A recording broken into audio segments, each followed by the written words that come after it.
In this video, we're going to be showing the write-on effect, which looks something like this.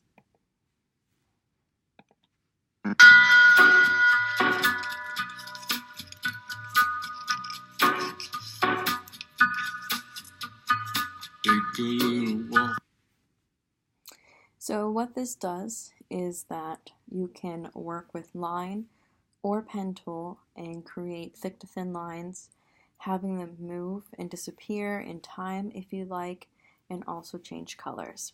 So let's get started. I'm going to start with a new composition, and it really depends on the length. Usually I keep it at 10 seconds.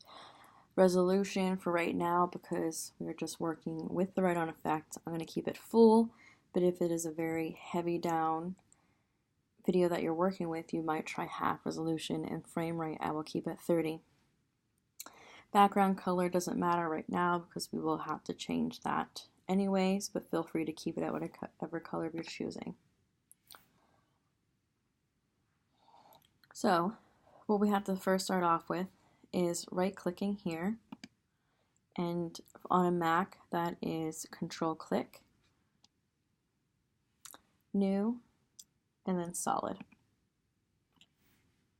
And again, this is where you can choose your color. So I'll just work with something like this, that's fine. Now before, in previous videos, I've told you that if you right click on here, you can rename. You can also do that by just hitting return, and then that will highlight in blue, and you can change that. And I'm going to change that to write-on effect 1. And so to find that write-on effect, all you have to do is go to your window, effects, and presets, and then it will end up over here.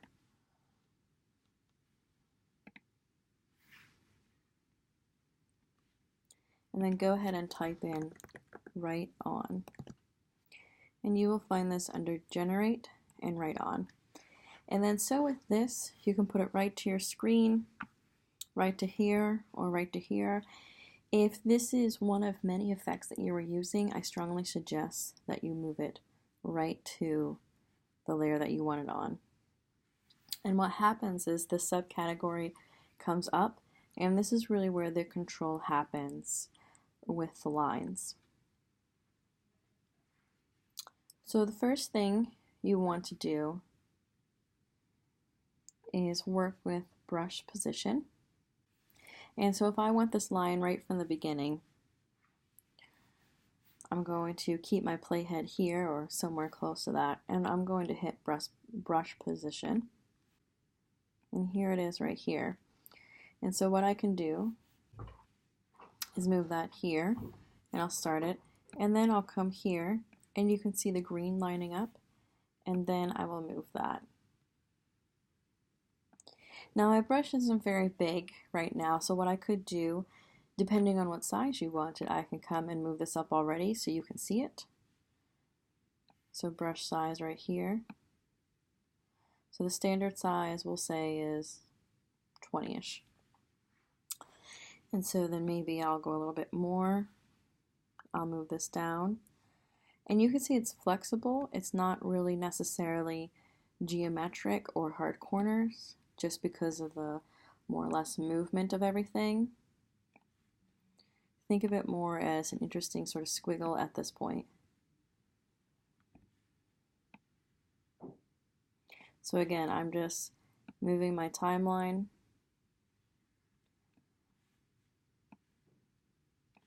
And then moving the piece. And I'll just run it off. So if I play it back, remember it's playing a little bit slower because it's green right now, so it's loading. So I'll always play slow the first time after you do it because the program is recognizing it. And now I'll play in real time. So brush time is the next thing that we'll go to. And right now it's on none, and we'll actually want that on size. Now you can do size, harshness, size and harshness is up to you, but for right now I just want to show you how to make something go to thick to thin. So I'm going to stick with size there. And then we also want to work with the brush size. So Here, I'm going to start the brush size at 19, and then I'm going to go to the end here, and I'm going to scrub this down, click and drag, or manually put in the number, to about a 0 or a 1. And then let's go ahead and play that.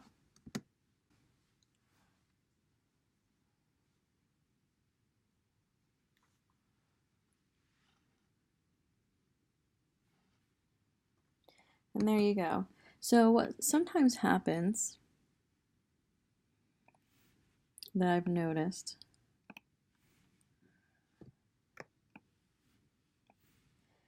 and it's kind of hard to see on mine, but it gets a little bumpy at the end, and sometimes if you go too thin with your lines and maybe you didn't start out too thick, it can get sort of round and bubbly.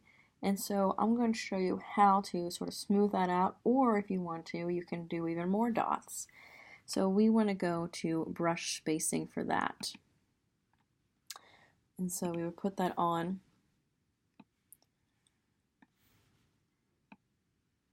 And so if we go up, and let me zoom out here, we can make certain thinner parts as it's transitioning into dots. Or we can bring it all the way down to 0, and it will be as smooth as possible. So that's one way. If you want a smooth line, you have to work with brush spacing. And so if it's a little bit thicker, it's okay, but as it gets lower, you might see it separate and become more dottish. And that's how you can work with that. Now, the biggest thing here is that with all these settings so far, is that the line will just stay, right? But what if we want the line to sort of wait a second and then disappear and move with the rest of it? It's sort of like it's wiggling through space. And so that's the next part I'm going to show you. And that is with stroke length. So let me just stop that there. And then it doesn't necessarily matter too much down here, but it does matter with your timing. So if you have an important key thing happening here and you want it to move because maybe something's transitioning or coming in here, that's where you'll have to start paying attention. So we want to go to stroke length and then twirl down, and then it goes all the way up to 20 seconds. So it will wait that long. But usually a good spot's around 2. Again, it depends on your length, depends on the timing, depends on the storytelling. But I'll show you once it starts about 2 seconds in what that will look like. But there we go, it started to follow. And so if you have shapes or anything you want it to wrap around, like I did, that will help, and then it will just go right off the screen. So if you want anything to wiggle or go like that, that's totally fine. Then the other thing you might want to look out for is painting style. So painting style, if you just had this, the rayon effect on there, that's the original image on transparent, it will look like this. So this is the color of the board that came in originally, right? When we had the background color, usually it's white, usually it's black. Or reveal on original image.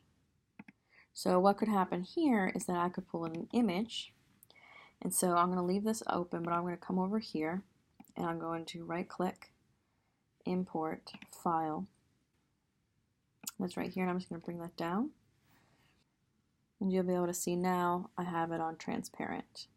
So by having it on transparent, if I bring something in, whether that be a photograph or a video, it will then do it right on top without any color usage.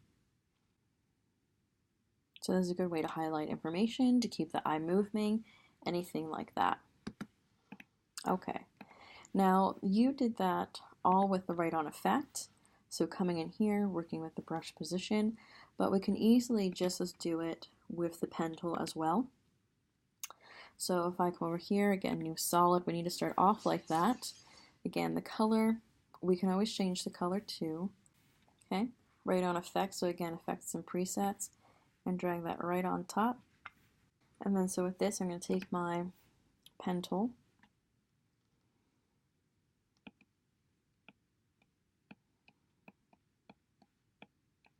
and really I'm not making any sense here, I'm just playing, but you can have all the control that you want, obviously with the pen tool. So if you have an image that you'd like to pen tool out that you've created, you can do that.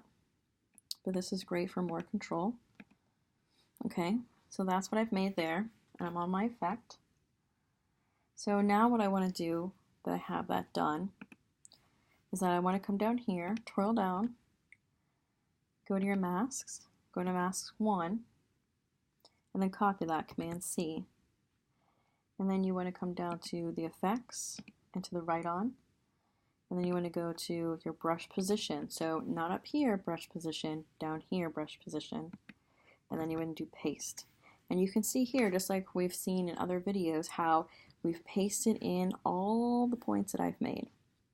So right now I can move this any which way, but what I want to do is start from the beginning. I want to click off of that to keep it safe, and then these are all my sort of revolving points in here. These are my two main, my beginning and my end, and I'm going to click and stretch that out to how I want that done. And then what you can do from here, if you want to, you can then click and delete the mask. So it's happening, but again, I have to be on transparent. And this is what happens when it gets too thin. You see they're all little dots, right? So I can thicken that up. And I can work with that here or here, but I'm just going to thicken it up. And then I'm going to come to my brush, go all the way down.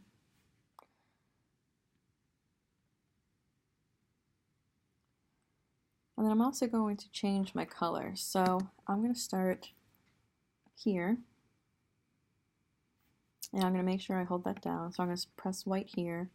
And then I'm going to come here. Let's see. Maybe right there. I'm going to come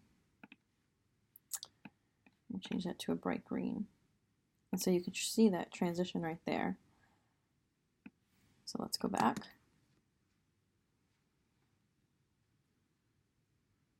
Right there it changes. So again, I haven't changed everything yet because it's still there, it's still solid. So you can of course have that, or you can have the line moving. And I still want the line moving, so I still have to come back up here or down here. Remember, after you paste in, you're fine and you can work in either or and they'll reflect each other. So I'm going to come down here to stroke length. Come about 2 seconds again. Well, maybe a little longer. Let's try it out. About 4 seconds.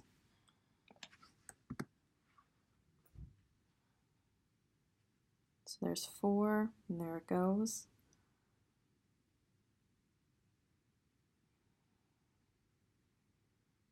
So again, the timing isn't great necessarily, right? But that's what you have to work with. You have to figure out how you want the time to interact with each other and the lines to interact, where you want them to start, interloop, everything like that. And by having a storyboard, that's really going to help you with that. But that's really what I have to show you with the write-on effect today. So you can either do it with brush position, or you can do it more fine-tuned with a pen tool. You can bring something in and trace it with the pen tool. Whatever you want to do. Brush size, brush hardness, again, you can make that super soft if you want to. Brush spacing, and then all of these. So remember, you don't have to have it on transparent, but if you want to do that, you can. If not, it can easily be on a color, the original one you had, or anything like that. So transparent's different. It's just because I have the picture down there. That's the most solid thing. That's why that's working. And then of course, if you're done, if you love it, you go to export and then add to render queue. And that's it. And that's how you use the write-on effect to work with this type of line movement and play.